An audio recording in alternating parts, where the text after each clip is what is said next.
The following program is produced by Project Bait and does not reflect the views of this station.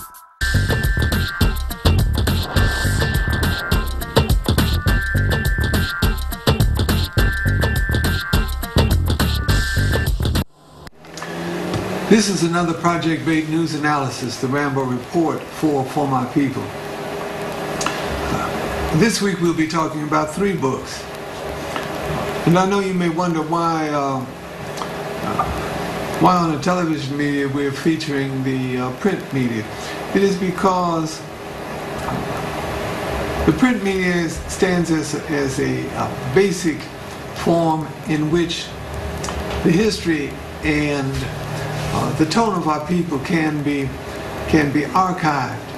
It has a more permanent basis than television has. It has a more transferable basis.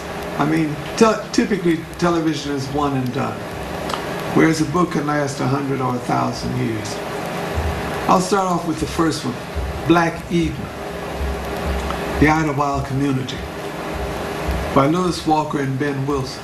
It's a history book of the black resort that flourished between the 30s and the 60s, and after that fell into disuse and oblivion to a great extent. And the importance of that it is the documenting of a history of our people as seen in this one particular small community. It is a history of the times of social change. It is a history of economic development and then disinvestment. And if you understand Black Eden, the economic and racial and social and sociological events and flow that happened there, you can also understand Highland Park. You can understand Pontiac. You can understand Royal Oak Township. And now, currently, you can understand Detroit, what is happening here. Because many of the same factors, though different, many of the same factors hold for all of those. For that matter, for any black community across the United States. So that I think it is important, particularly at this time when Detroit is under so much stress, that we look at books that have an analysis. And this book, Black Eden, has an analysis, certainly one quite valuable for you and for our elected officials to be aware of. And you know, often I read reports, that is, be they in brief reports as such in the newspapers, or even reports in journals or magazines. And they do an analysis, but seldom do they ever get into a comparative analysis that gets to the point of analyzing what happened in this particular city or that particular circumstance, and then comparing the two. So I think it is quite important. The next book I want you to consider is a book called Magic Pencil by Karen Dabney. Now, this is a genre of books that we seldom, if ever, deal with, and I think that's one of the reasons why it's important for us to bring it to you today. It is a book focusing on black young people. Oh, I guess around the age 9, 10, 13, 14, that age group. In that sense, there are not a whole lot of books written for that age group. And this one is particularly interesting and valuable to me because it uses Ebonics, or Black English. And it goes from Standard English to Black English in the dialogue. Now, writing dialogue just in an ordinary sense in Standard English is difficult enough. But writing dialogue in dialect is particularly difficult because you have to get a tone. You have to get a voice. And Ms. Dabney, as the author, manages to do that. If I have any disagreement with her, it's about the kind of apologies she makes or explanations she makes for using it. I don't think that's necessary. Whether you use whatever voice you use in a literary work, you do it because that is the tone of your characters. And those, the characters that she uses in Black Pencil are young people, and they are speaking colloquially, and in that sense they are speaking with black English. So it is once again another book that I highly recommend. And personally, I'm going to, after we feature it here, I'm going to give our copy to my granddaughters for them to read.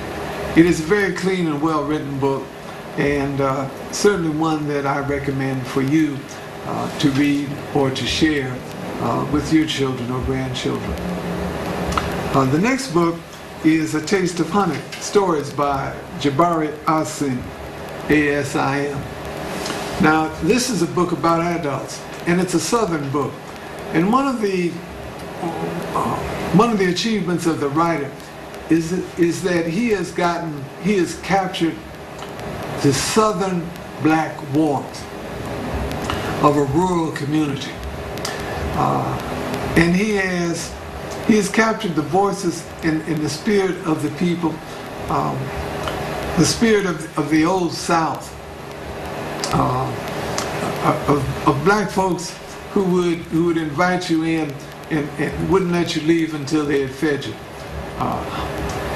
And what he describes in it is the achievement of warmth and humanity within an oppressive circumstance of discrimination and oppression, and how they manage to develop relationships is endearing. So that each of these books captures a different quality.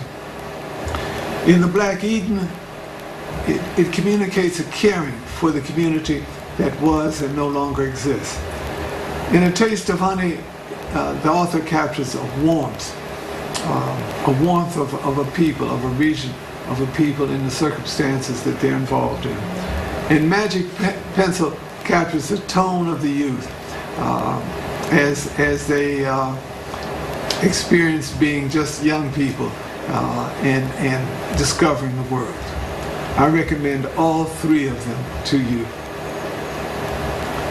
This has been another Project Bait News Analysis, the Rambeau Report for My People. If you want more information about Project Bait, access our website at projectbait.blackgold.net. And please check us out on youtube.com/projectbaitdet. We have four pages, about 70 of our interviews, mini programs for you 24/7, 365. If you have a business in Metro Detroit, you should be in the Detroit Black Pages. For info, call 961-3289. That's 961-3289.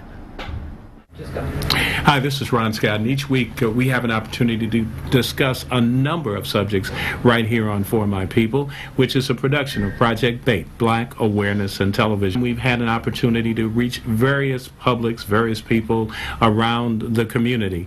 And most importantly, I talk to you from time to time. You see us out and about and say what you like about the program.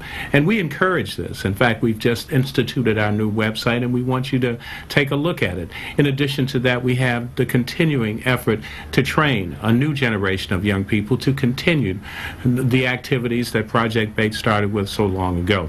I'm glad to be in your sight and talking to you each morning and afternoon, or whenever you see this program, when you watch Project Bait and For My People in particular. Economics, politics, and consciousness. That's what we bring to you, and that's what we want to continue to do, because it's your program. It's about you.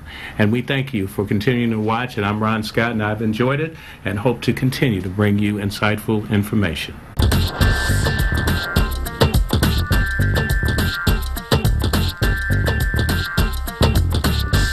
The preceding program was produced by Project Bait and does not reflect the views of this station.